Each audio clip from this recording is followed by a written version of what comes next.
I'm Stephen Willette, and this is Aaron Slater. And so we just thought we'd have a little conversation to talk about kind of our history and the work that we do together. So Yeah. So how did we meet?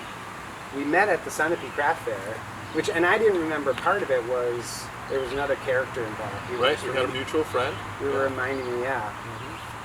And he showed up in your booth and said, what did he say? He said, There's somebody you got to meet. There's somebody you got to meet. And this guy, Glenn Delamonica, had taken a class with you. yeah, he was a student of mine, and he really wanted you to make a bowl to set one of my marbles in. Yeah, that's right. So this was like the first push for us to do something together. Yeah. And then that led to meeting you and your family. One of your sons actually coming and living with us in our rental apartment, and then that kind of kept us tied together for a long time. Yeah. But it was many years before our actual next real first collaboration, which was you making wooden stands for the marbles that I made. Right. So these marbles are kind of my the majority of my work. Yeah. But so that was our first collaboration. Yeah. Was turned wooden stands for my marbles. Sure. And then Then I think you had one of your students come to you. And yeah, say, there was another student of mine, and she took a class from me, and during the class she said, I'm a huge fiber arts person, weaver and stuff. Do you think you could make glass knitting needles or a glass spindle? And I said, is that a cool thing? Would people want that? Yeah. And then I said, because I actually know somebody who makes stuff like that, Stephen Willette. And she said, oh, I know Stephen Willette's work. He makes great stuff. And I said, oh, okay. I guess I should talk to him about that. And I called you about it, and you said you had already been thinking about something like that. Right. Yeah. Right, because they exist. We didn't invent this idea, of course, but these are the ones that I initially made were completely made of wood.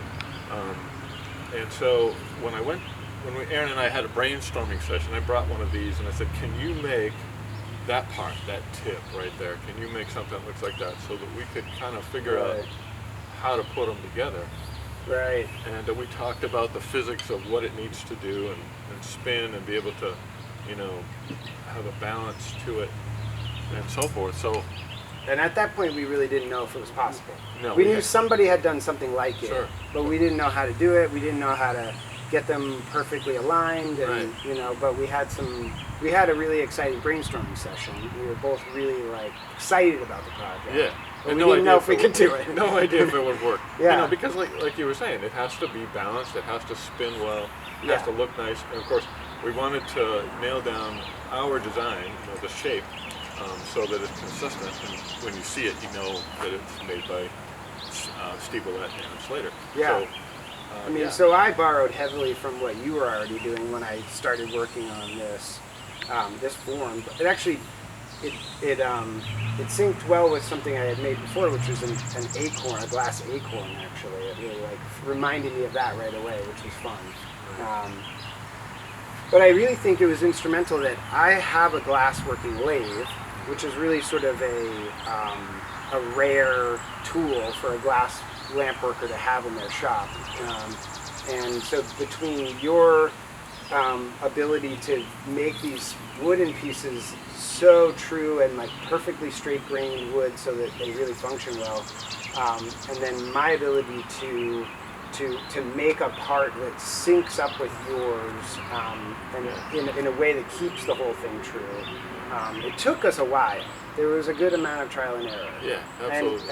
And these sorts of projects are not like a sure thing. So sometimes they're kind of like the last thing you do at the end of the day, and you get it a little done here, a little done there. So it took us some time. Yeah. Trial and error. But it's one of those things that it came about. We've kind of both perfected our methods of doing things. Yeah. And it keeps getting better. It does. I really think so. I really believe it. Yeah. It's just, I think we've improved. We're still each batch is a little better than the last one. I think. Yeah. I feel like on my end. So Yeah. And so you learn from the early mistakes and figure out what works and what works the best and why. And so it makes it repeatable. But and then you're free to do all kinds of cool stuff. And you've done the seascapes and the swirls and the flowers that you put inside, and so Yeah. I let Aaron do whatever you want inside the glass is great. And it's just been a really cool process to do, because you get to be creative, I get to be creative, and it's encouraging that we get to do something together like this, and I've enjoyed it. Yeah, it's super fun. And For this one here, we did this last year as an exhibition piece, and again, we did this more as just something that would be just kind of fun, just showing off, and we, in fact, didn't even tell people what it was when we put it in the exhibition. What did we call it? The Zenith Axis or something like that? Yeah. We laid it down so it would look more like a lightning rod type of thing. But yeah, so hopefully people would appreciate it just for the form, because I think that the form in and of itself is just beautiful, and to have people appreciate it outside of the function was part of my goal with that project, and I feel like I convinced you to go along with me on that ride. Yeah, we had fun. But again, we did this not even knowing if it would work. Yeah. And it turns out we had to come up with some different process because of the size. Yeah. But it turns out it spins super nice on its own. Yeah.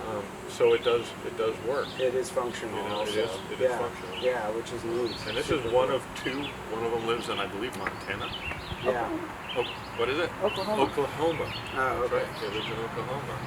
So, Yeah. But we've had a blast. Yeah. It's been really fun for me too, like say on, Instagram, seeing people tagging my work that this work, and seeing inside this world that I'm really an outsider in.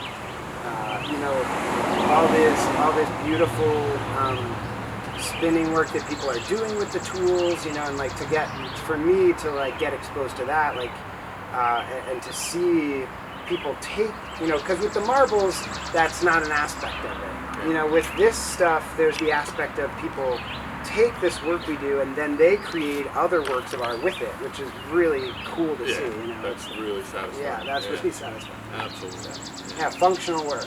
Yeah. It's not really been my focus for a long time. So yeah, it's really cool. All right. Well, thanks, Aaron. Yeah, thank you. It's a pleasure.